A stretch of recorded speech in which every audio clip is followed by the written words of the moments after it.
Hello, this is Danny Raymond, the voice behind Ray's Guide. Recently, the Star Citizen fan community was anticipating big things as Asmongold was going to do a segment on it.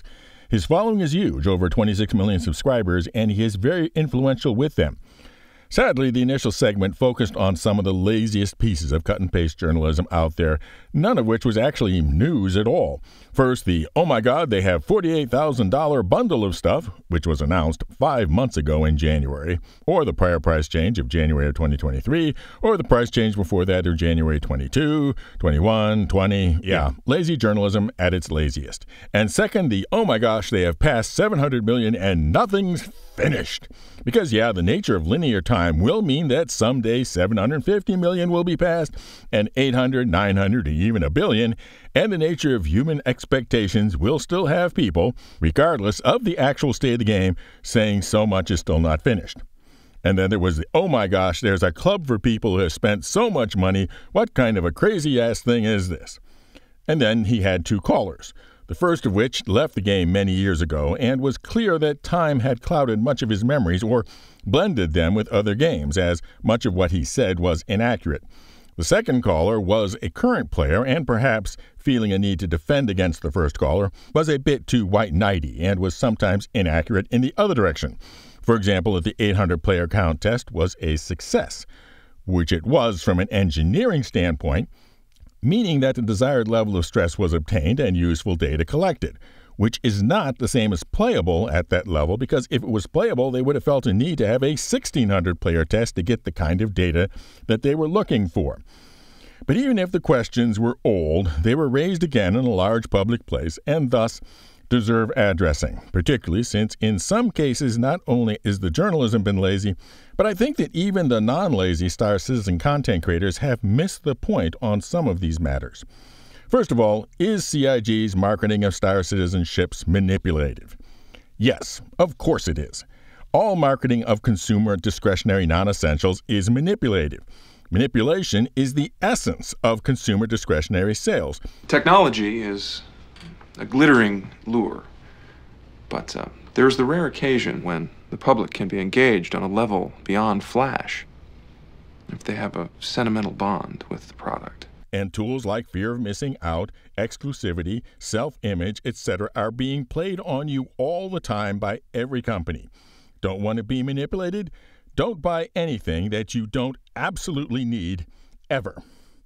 The Chairman's Club and Concierge are such a direct take, almost a parody, on airline frequent flyer clubs, and I can only presume that Chris Roberts drew up the idea while sitting in the One World Lounge at the Bradley Terminal at LAX. Who knows? That could be his butt impression right there. And just like that, nobody flies because they will get the frequent flyer points. They fly mostly because they must get to where they must be. But it might make a difference on which airline they choose. Just like the airlines, it is a matter of showing that CIG did notice how much you have spent and do appreciate it. Is that manipulative? Sure. And you know what happiness is? Happiness is the smell of a new car. It's freedom from fear. It's a billboard on the side of the road that screams with reassurance that whatever you're doing, it's okay. But don't pretend that CIG is somehow unique in that.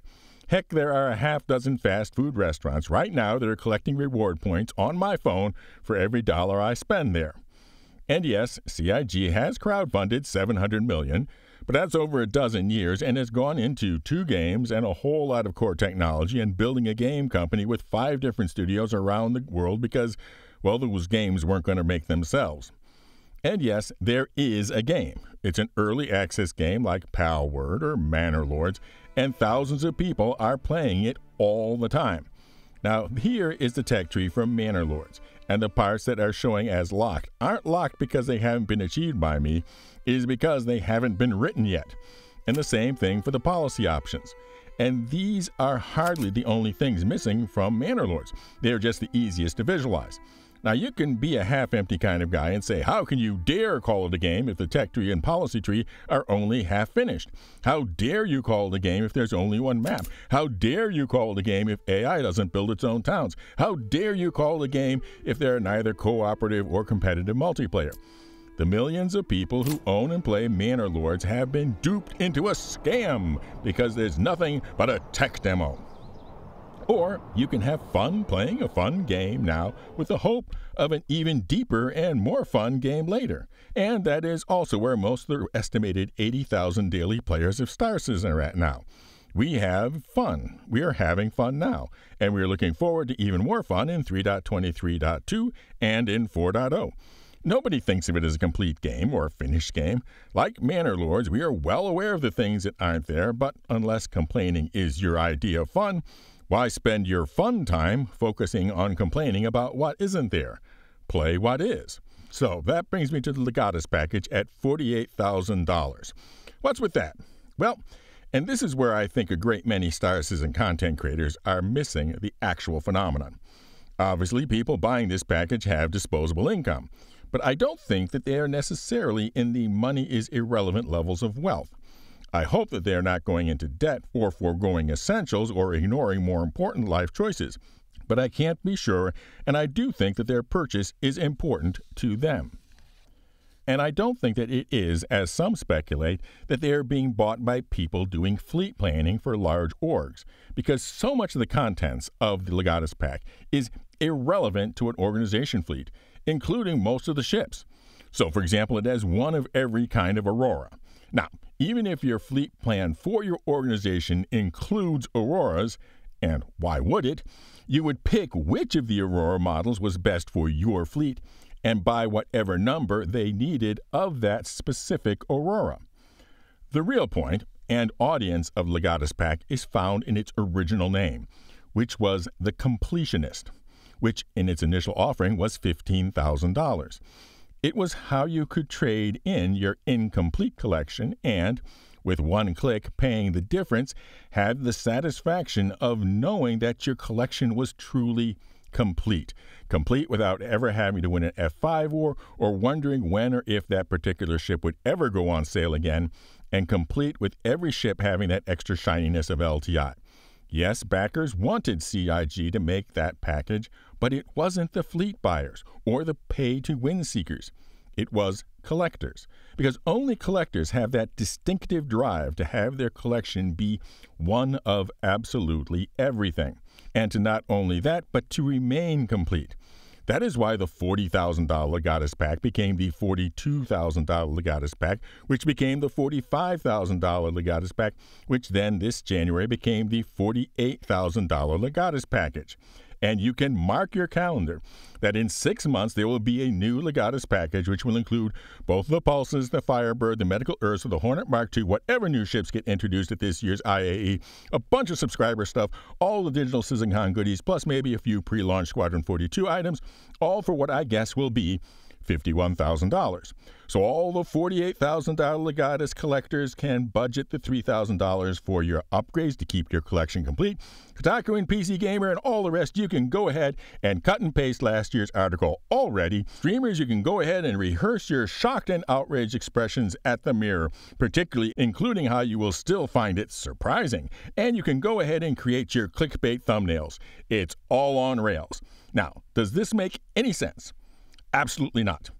Whether it is figurines or cards or plates or band memorabilia or game skins or whatever, the human desire to create complete collections has no logical basis whatsoever. It relates to a sense of unease at the thought that something is missing. Is it pay to win? Well, if your game is to get a complete collection of everything ever sold about Star Citizen, then yes, game over. But that is pretty much the same with any other collection. Did you think that getting your very last Star Wars Funko Pop was going to be free? But if the goal is to win a dogfight, having 190 other ships in your hangar, literally, plus a lot of different ship skins, dozens of different armors, etc., isn't going to help you much, if at all. CIG has done several wise things to keep the pay-to-win aspects of ship sales minimized. Most important is that, even with master modes, there is still a huge skill factor in winning. Second is that the purchase ships with cash and the purchase ships with in-game earned currency are identical items. The third is that things which can materially improve your ship, such as components, are not purchasable, even with the most expensive game packages. There is also a great advantage with having teammates, which are also, not surprising, not purchasable. And finally, the experience of playing Zero to Hero with nothing but the $45 game package and a starter ship is not punishingly dull, like killing rats in some other MMOs, particularly when you throw in being someone's crew member as an easy possibility for a noob. So let's say a friend has inherited a huge amount of money, never has had to work a day for it. They're going to charter a jet to Vegas, get comped a suite, rent a G-Wagon, see a show, dine at the best restaurants, and has invited you to come along. Now, you can get all jealous about how you will never be able to do that on your own, or just have a whale of a time swimming along with a whale. Your choice.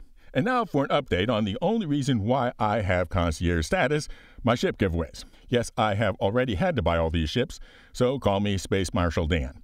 To start with, we have a special membership to cover costs of doing live coverage of CitizenCon with its own giveaway for a whole sea, a colossal cargo container carrying craft, and although I am still expecting to make the trip to Manchester, the giveaway will still occur even if the live coverage has to be done remote.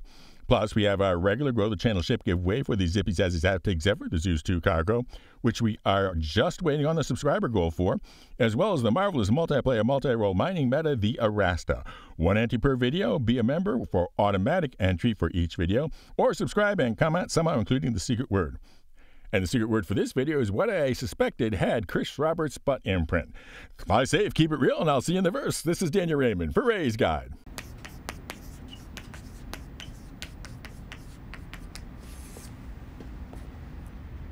But everybody else's tobacco's toasted. No, everybody else's tobacco is poisonous. Lucky Strikes is toasted.